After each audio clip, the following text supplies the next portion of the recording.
Yo yo yo, what's up para penikmat Dupa Nusantara. Bertemu lagi kita di Dupapedia. Hidupkan Dupa, nyalakan bahagia. Tau.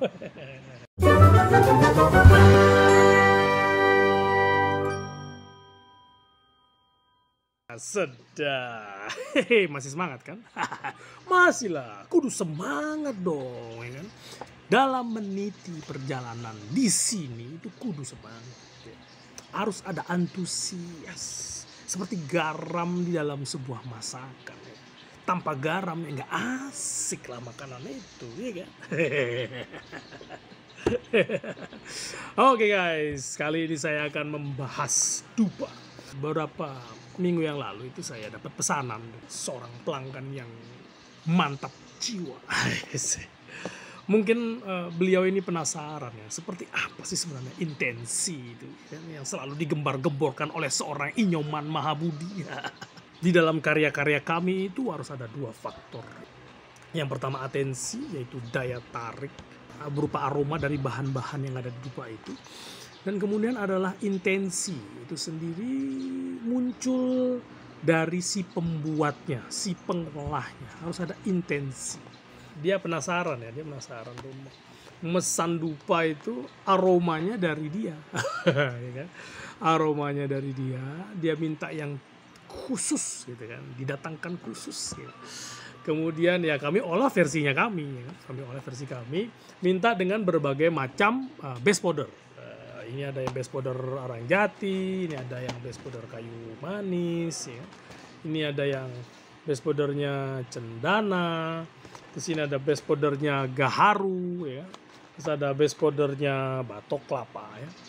Dari masing-masing base powder ini tentunya dia akan memunculkan karakter aroma yang berbeda, walaupun diselipkan aroma yang sama, ya kan. Jadi karakter-karakter inilah yang akan menjadi sebuah nyanyian yang tentunya berbeda, ya. Yang bisa dinikmati dengan style yang berbeda. Dengan aroma yang sama, tapi diperlakukan, di treatment dengan cara yang berbeda, dia akan memunculkan intensi yang berbeda. Salah satu contoh ya, ketika saya membanten ya, ibu saya itu suka sekali metanding. Metanding itu mempersiapkan canang yang diaturkan setiap hari oleh umat Hindu Bali. Dan ibu saya itu sangat menikmati, benar-benar menghayati apa yang dia lakukan, yaitu mempersiapkan banten canang. Ya. Dan kami, saya terutama bersama istri saya, kalau tidak sempat ya pasti beli canang gitu dari luar. Jadi ada di Bali itu ada orang yang menjual canang, ya kan, untuk memudahkan umat Hindu Bali agar lebih simpel lah, ya kan, untuk di dunia modern sekarang agar lebih praktis. Jadi kami tinggal beli canang itu dan kami aturkan gitu kan. Nah, ibu saya itu kalau membuat canang, walaupun itu canangnya sederhana, selalu dilakukan dengan cara yang extraordinary gitu. Benar-benar dihayati oleh beliau. Karena kebetulan beliau kan pensiun, jadi memang waktunya banyak untuk itu, dan beliau memang mencurahkan segenap perhatian dan daya upayanya itu ya di persiapan canang itu. Dan ketika saya mau mencoba untuk membandingkan ya, dari hasil karyanya ibu saya dengan yang saya pernah beli di pasar, di tempat-tempat di mana orang menjual canang, itu beda sekali. Ibu saya kan suka mempersiapkannya di pagi hari, kemudian ditutup gitu di plastik. Begitu juga orang jual canang itu juga, dia mempersiapkan canang itu setelah ketika mereka mau menjualnya, mereka akan membungkusnya di plastik. Ketika canang itu dibuka dari buatan ibu saya, itu beda auranya. Just gitu loh, ketika saya buka itu plastiknya beda, pas kita lihat itu canangnya ya beda gitu, terasa bedanya dibandingkan dengan canang yang saya beli gitu loh kan. Ya just ya komoditi, just ya canang gitu kan, ya bunga, terus ada daun ya kan, ada bunga rampai, daun pandan yang dipotong gitu, ya udah That's it gitu kan. Itu just ya canang gitu kan. Canang ya benda gitu kan. Tapi yang dibuat oleh ibu saya itu hidup dia. Hidup itu seolah-olah berkata gitu di canang itu. Ini saya ready gitu, saya siap gitu untuk dihaturkan. Komunikasinya beliau ini bisa menjadi media penyambung ketulusannya si tanaman dalam beryatnya, ya. Meyatnyakan energi kehidupan tanaman-tanaman itu, entah bunga, entah daun-daun itu, disalurkan kepada kita seorang manusia yang ingin mengaturkan keselamatan, ingin mengaturkan doa mantra keselamatan, kerahayuan untuk di alam ini, alam semesta ini. Ibu saya sebagai media perantara yang enak gitu, yang karena beliau hening melakukannya. Nah, saya terinspirasi dengan apa yang dilakukan oleh ibu saya itu. Seperti itulah harusnya kita berkarya. Seorang seniman, seorang pembuat apapun itulah. Kebetulan saya masuknya di dupa. Itu harus melakukannya dengan hening, dengan intensi yang hening. Nah, itu yang terasa, itu yang masuk di media dupa itu. Dan memang beda hasilnya gitu. Saya berharap banyak orang-orang yang penikmat dupa itu juga bisa merasakan dari sisi itu gitu. Karena ini tidak melulu tentang atensi, tidak melulu tentang itu apa yang kita lakukan di dunia perdupaan ini.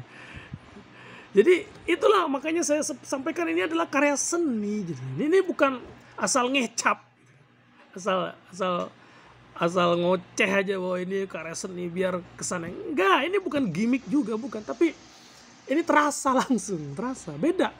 Jadi ya pas memang kebetulan mungkin ibu saya lagi sakit atau memang tidak sempat melakukannya, lagi ada acara, ya saya pasti membeli canang. Beda, memang beda pas kita buka itu dari plastik yang sudah terbungkus gitu kan. Aura jesnya tuh beda rasanya gitu, plusnya tuh beda. Nah, begitu juga dupa-dupa yang kami buat itu beda ya. Jadi teman saya yang memesan dupa ini, semoga bisa merasakan apa yang kami rasakan, apa yang telah kami siapkan di sini. Jadi di dupa oles ini ya, ini yang batok kelapa ini panjangnya 25 cm. Wah, ini ada yang pendek nih, versinya kecil. Nah, ini yang 32 cm. Nah, versi standar yang ada, yang biasa kami bikin itu yang gini. Ini versi kecil lah. Ini 250 gram nih, 250 gram. Harganya sama lah. Harganya 55.000 harganya kalau segini. Yang gaharu 55.000, cendana juga 55.000 seperempat kilo. Kayu manis juga 55.000 seperempat kilo. Ini arang jati, ini 50.000. Banyak ya beliau memesan. Jadi penasaran ya mungkin kan, seperti apa sih intensinya dengan atensi yang berbeda tuh, intensinya seperti apa? Ya. Jadi dari semua ini ya, dari semua keberagaman ini, saya melihat kesamaan ya. Saya melihat kesamaan. Kesamaannya apa ya? Ada intensi yang ning di sana, intensi yang jernih, sehingga memang bisa loss gitu, enak gitu orang yang ngerasainnya. Dan semoga Astungkara bisa berguna lah. Jadi ya apa tahu ada yang ngerasa gundah gulana atau ngerasa aduh buntu banget rasanya nih pikiran gitu, atau yang merasa aduh moodnya tuh kayak nggak mau naik gitu kan, terus dibeten aja terus di bawah gitu, tekan orang misalnya kan, atau di jalan diomelin orang, atau di bel orang, sena jidat orang ya kan misalnya, atau salah nyebrang gitu misalnya kan, salah giken gitu kan, pelih rago salah kita untuk belok, atau ada yang ngamuk gitu karena dia belum berdamai dengan dirinya, dia semprot lah kita kan. Ya Kita belum dewa juga gitu disemprot senyum. Ya jengkel pasti kan. Nyampe rumah gitu kan, daripada itu kita lemparkan sampah-sampah itu di orang-orang yang kita sayangi ya kan. Kita semprot lah misalnya anak kita yang ya dia cuma pengen ayah gitu kan, ya pengen ketemu kita gitu, yang udah seharian kita tinggal pengen ketemu kita pengen gitu, tapi kita ngerasa itu kayak lalat gitu mereka ya misalnya kan, apa gitu, atau mungkin diar tuh keluar lah mungkin omongannya, kamu nih kok nganggu aja tuh, nggak bisa apa saya dikasih istirahat misalnya begitu gitu. Tinggal ambillah dupa yang dibikin oleh kami, Dupapedia, bakar. Itu ada vibe ning di sana, menenangkan. Terus ya dinikmati, coba dibakar lah supaya asik ya. Bakar dulu, duduk aja jeda sebentar. Misalnya kita ngerasa kayak ya perlu ya, mungkin kita perlu me time kan, perlu ruang lah sendiri gitu. Jangan dulu masuk dulu urusan keluarga mungkin gitu ya kan. Tapi sebelum kita semprot, sebelum kita menancapkan paku di tembok perasaan anak-anak kita, perasaan keluarga kita, anggota keluarga kita yang kita sayangi, sebelum kita memutuskan untuk menancapkan paku itu, tenang dulu, jeda aja dulu. Nah, boleh nggak ayah duduk sebentar, nanti ayah ngomong sama kamu, nanti kita ngobrol banyak ya, boleh nggak ayah duduk sebentar, ayah mau netekin Bayu misalnya gitu kan, sambil bakar dupa. Nah di dupa ini ya bisa sebagai teman yang enak lah, teman yang nyaman, nggak terlalu berisik. Dia bisa nemenin kita ke arah damainya kita, kemana aja kita mau. Kita mau merenggangkan sedikit, menyusun, menata ruang hati kita boleh, kita mau nata pikiran kita juga bisa. Kebanyakan kan kita terlalu terburu-buru dengan keinginan kita sendiri yang ingin memeluk dunia, tapi karena kita selalu membandingkan dengan orang lain, rasanya kok nggak nyampe-nyampe gitu dengan apa yang kita inginkan, target kita, harapan kita. Terus ada permasalahan-permasalahan yang belum selesai di dalam diri kita, dan itulah menjadi sampah. Sampah itu kalau kita tidak hati-hati membawanya, apalagi kita tidak mau belajar untuk melepas sampah itu bisa akan mengena pada orang-orang yang kita cintai, orang yang kita sayangi di rumah terutama. Padahal harusnya itu tidak terjadi. Sampah itu dilepas, dialirkan aja. Setiap kehadiran, setiap fenomena, setiap momen, setiap permasalahan yang hadir, siapapun, apapun yang hadir di kehidupan kita, di hadapan kita, alirkan saja. Bukan kita acuh tak acuh, bukan. Rasakan kehadirannya ada. Bukan pula kita berusaha untuk menolaknya. Saya tidak mau ini ada, saya tidak mau ini, enggak. Terima, kemudian alirkan. Sehingga perhatian kita tidak di sana. Perhatian kita tetap di momen saat ini. Jadi apa yang telah berlalu ya biarkan saja dia berlalu. Kita berusaha belajar menjadi manusia yang bebas. Bebas dari ikatan karma-karma, bebas dari ikatan memori-memori masa lalu, bebas dari ikatan imajinasi masa depan. Sehingga kita bisa lebih tenang, lebih ringan melangkah.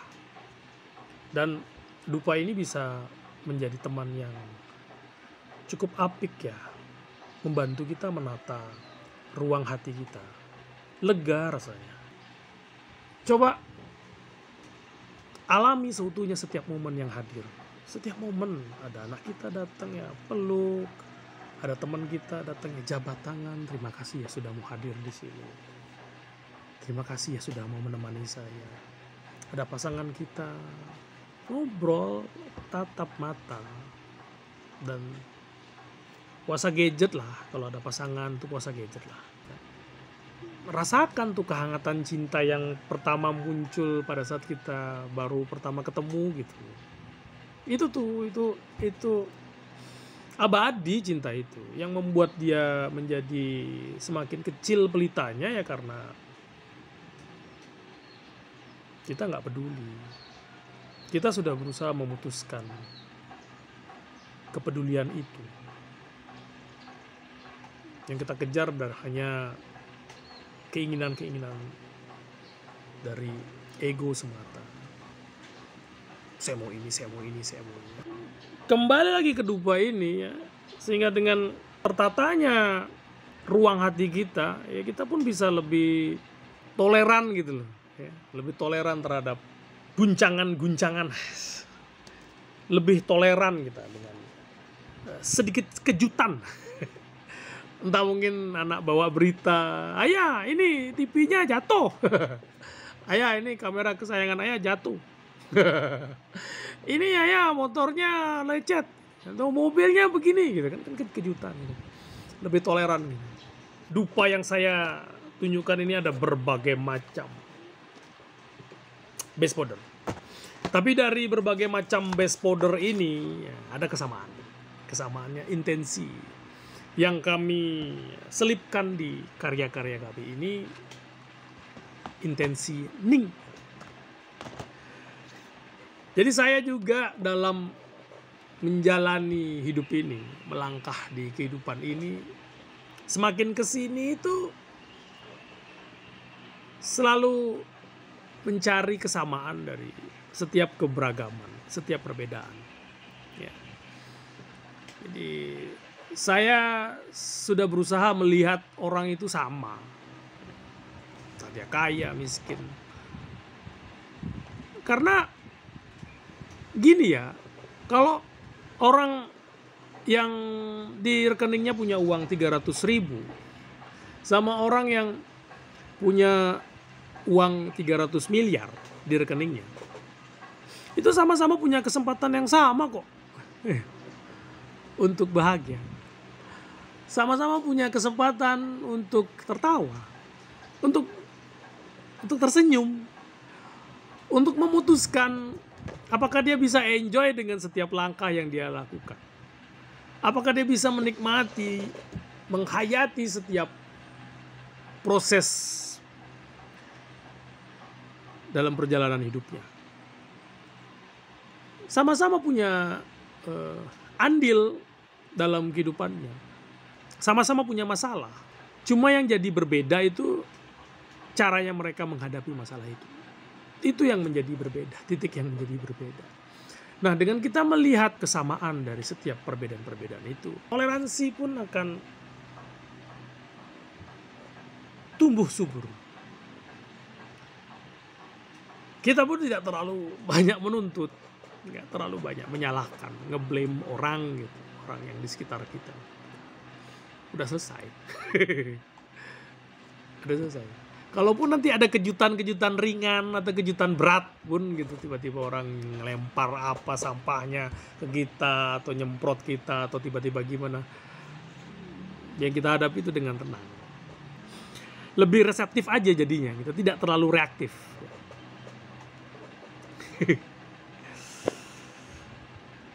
Oke guys, terima kasih ya atas perhatiannya. Saya masih perlu saran, kritik, komen. Apa sajalah yang sifatnya membangun. Kalaupun sifatnya agak ngaco boleh juga. Yang penting kan ngeramein di komen saya. Terima kasih banyak ya. Well, mungkin ada teman-teman yang juga pengen mesen dengan cara yang unik, bisa DM langsung aja. Kita ngobrol-ngobrol. Tak kenal maka tak sayang. Asik. Oke. Saya Inyoman Mahabudi. Petang.